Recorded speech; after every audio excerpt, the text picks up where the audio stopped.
नमस्कार मित्रांनो, आज आपण निघालो आहोत एका खास सफरीसाठी गिरनार पर्वताच्या भेटीला. गिरनार पर्वत हा गुजरात राज्यातील जुनागड शहराजवळ असलेला एक पवित्र आणि ऐतिहासिक पर्वत आहे. ह्या पर्वताचा धार्मिक महत्त्व खूप मोठं आहे, कारण इथं हिंदू आणि जैन धर्मियाचे पवित्र मंदिरे आहेत. गिरनार हा गुजरातमधील सर्वात उंच पर्वत आहे, ज्याची उंची जवळपास 3660 फूट आहे. गिरनार पर्वताची चढाई करायला तुम्हाला 10,000पेक्षा जास्त पायऱ्या चढाव्या लागतात. त्यामुळे ही यात्रा शारीरिक तसेच आध्यात्मिक दोन्ही दृष्टिकोनातून खूपच महत्त्वाची मानली जाते. असं म्हटलं जातं की गिरनार पर्वत हिमालयापेक्षा सुद्धा प्राचीन पर्वत आहे आणि पौराणिक कथेनुसार इथं भगवान दत्तात्रेयांनी तपश्चर्या केली होती. ह्या पवित्र ठिकाणी भगवान शंकराचे नंदीश्वर द्वार आहे. तसेच अनेक ऋषीमुनीच्या तपस्येच्या आख्यायिका इथं आहेत. गिरनार हा पर्वत जसा हिंदू धर्मियांसाठी अतिशय पवित्र मानला जातो, तेवढाच पवित्र हा जैन धर्मियांसाठी सुद्धा आहे. असं म्हटलं जातं की जैन धर्माच्या 22वे तीर्थंकर भगवान नेमिनाथ यांचे हे मोक्षस्थान आहे. इथल्या जैन मंदिराच्या स्थापत्यशैली आणि शिल्पकला जगप्रसिद्ध आहेत. चला तर मग चालू करूया खतरनाक ट्रेकला. मित्रांनो, जुनागडला पोहोचायला सगळ्यात जवळचं ठिकाण म्हणजे राजकोट. तुम्ही कुठल्याही माध्यमातून राजकोटला पोहोचू शकता आणि राजकोटपासून तुम्हाला थेट ट्रेन किंवा बस अवेलेबल असेल, जे की तुम्हाला 2 ते 3 तासापर्यंत जुनागडला पोहोचवते. दुसरं जवळचं ठिकाण म्हणजे अहमदाबाद. अहमदाबादवरून सुद्धा तुम्ही बस किंवा ट्रेनने प्रवास करू शकता, परंतु इथून तुम्हाला 7 ते 8 तास बसने किंवा 7 ते 9 तास ट्रेनने लागू शकतात. त्यामुळे आपल्या सोयीनुसार आपलं नियोजन करावे. एकदा का तुम्ही गिरनार पर्वताच्या पायथ्याशी पोहोचलात, तिथं तुम्हाला वर जाण्यासाठी 2 पर्याय उपलब्ध आहेत. पहिला म्हणजे रोपवे आणि दुसरा म्हणजे पायऱ्या चढून जाणे. जर तुम्ही रेग्युलर ट्रेकर नसाल तर मी तुम्हाला सजेस्ट करेल की तुम्ही रोपवेचा वापर करा, जेणेकरून प्रवासादरम्यान तुमची गैरसोय होणार नाही. जर तुम्ही पायऱ्याने जात असाल तर तुमच्याकडे पाण्याची बॉटल असणे आवश्यक आहे. दुसरी गोष्ट, पायऱ्याने जाताना तुम्हाला ठिकठिकाणी रिफ्रेशमेंटसाठी शॉप्स भेटतील. त्या ठिकाणी तुम्ही पाणी किंवा निंबू पाणी किंवा इतर स्नॅक्स वगैरे घेऊ शकता. दुसरी गोष्ट, पायऱ्या चढताना तुम्ही माकडापासून सावध राहणे. हे माकडं तुमच्या साहित्यावर अटॅक करू शकतात. जर तुम्हाला पायऱ्यानं चढायचं असेल तर तुम्ही सूर्योदयाच्या पूर्वी ट्रेकिंग चालू केलेलं कधीही चांगलं, जेणेकरून तुम्हाला दुपारच्या उन्हाचा फटका बसणार नाही. जर तुम्ही पूर्णतः पायऱ्याने ट्रेक करत असाल तर याच्यासाठी तुम्हाला 3 ते 6 घंटे लागणार आहेत. हे डिपेंड करते तुमच्या हेल्थवर आणि तुम्ही कसं ट्रेक करता.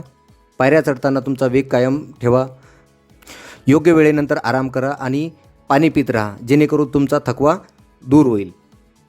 आता मी रेग्युलर ट्रेकर नसल्यामुळं आणि मला ट्रेकिंगचा एवढा अनुभव नसल्यामुळं मी रिस्क न घेता 5,000 पायऱ्या स्किप करण्याचं ठरवलं आणि मी रोपवेचा मार्ग निवडला.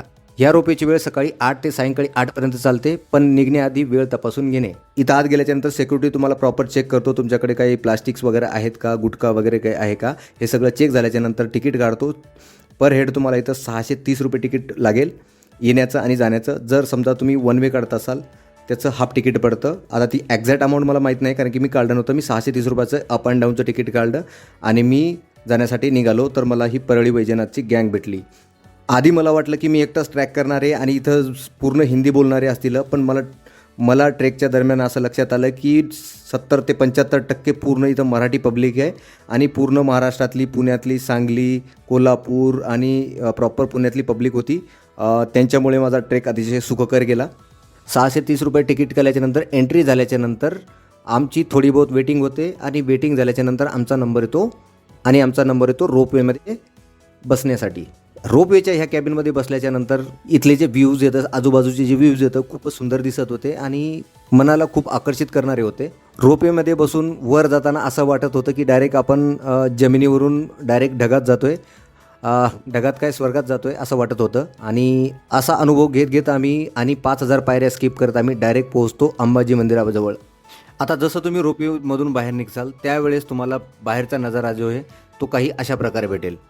इथं आल्याच्यानंतर असं वाटत होतं की आपण ढगाच्या वर आहेत आणि ढग आपल्या खाली आहेत. एवढं सुंदर दृश्य पाहून मला माझे ट्रिपचे पैसे फिटल्यासारखं वाटलं. आणि इथून थोडं समोर गेल्याच्यानंतर तुम्हाला हा मॅप भेटेल, गिरनार पर्वताचा टोटल मॅप भेटेल. जर तुम्ही पायऱ्यांनी वगैरे आलात तर तुम्हाला कुठल्या पायऱ्यांवर काय काय भेटणार ह्या सगळ्या गोष्टीची माहिती इथं दिलेली आहे. दुसरी गोष्ट, आता आपण इथं अंबाजी मंदिराजवळ आहेत. आता आपण अंबाजी मंदिराजवळ आहेत आणि अजून एक गोष्ट सांगायचं म्हणजे इथं कुठल्याही मंदिराची किंवा मंदिरामधली शूटिंग घेण्याची परमिशन नाही आहे. त्याच्यामुळे मी तुम्हाला कुठल्याही मंदिराची किंवा आतमधली शूटिंग तुम्हाला दाखवू शकत नाही. बाकी फक्त ट्रेकिंगचा पूर्ण अनुभव मी तुम्हाला दाखवू शकतो. अंबाजीच्या मंदिरामधून दर्शन घेतल्याच्या नंतर आम्ही पुढच्या ट्रेकसाठी निघतो. ते जे पुढचं शिखर दिसतंय तुम्हाला आता पूर्णतः ढगाने झाकलेलं आहे, पण ज्यावेळेस ढग जातील त्यावेळेस ती एक शिखर आहे, त्या शिखरावर जायचं, तिथून खाली उतरायचं, परत दुसऱ्या शिखरावर जायचं जिथं की दत्तात्रेयाचं मंदिर आहे. तिथून परत खाली उतरायचं आणि परत खाली जाऊन एका आश्रमामध्ये जायचं. तिथं आपल्याला महाप्रसाद आणि दोन्ही वगैरे बघायला भेटते. ठीक आहे, आणि तिथून परत आपला परतीचा प्रवास चालू होतो. तर चला जाऊया आपण सगळ्यात आधी पहिल्या शिखरावर आणि नंतर दुसऱ्या शिखरावर. ट्रॅक करताना अधूनमधून येणारे ढग आपल्या प्रवासाचं सौंदर्य वाढवतात, तसंच या डोंगराचंही सौंदर्य वाढवतात. गिरनार पर्वत ट्रेक करायचा योग्य वेळ जो आहे तो नोव्हेंबर ते फेब्रुवारी दरम्यान असतो, म्हणजेच थंडीचा वेळ असतो. परत आधी सांगितल्याप्रमाणे ट्रेक करताना इथंसुद्धा जागोजागी तुम्हाला रिफ्रेशमेंटसाठी शॉप्स भेटतील. त्या ठिकाणी तुम्ही आराम करून थोडा रेस्ट घेऊन रिफ्रेश होऊ शकता. अंबाजी मंदिरापासून 20 ते 25 मिनिटाच्या नंतर आम्ही पहिल्या शिखरावर पोहोचतो आणि तिथून आम्हाला आता परत खाली उतरायचं आहे. अंबाजी मंदिरापासून ट्रेक करत आल्याच्यानंतर हे पहिलं शिखर आहे, ज्याला गोरखनाथ हिल म्हणतात. ही गोरखनाथ हिलची जी टेकडी आहे किंवा हा जो शिखर आहे हा सर्वात उंच आहे गिरनार पर्वतातील पूर्ण रांगामध्ये, ज्याची उंची 36 ते 60 फूट आहे.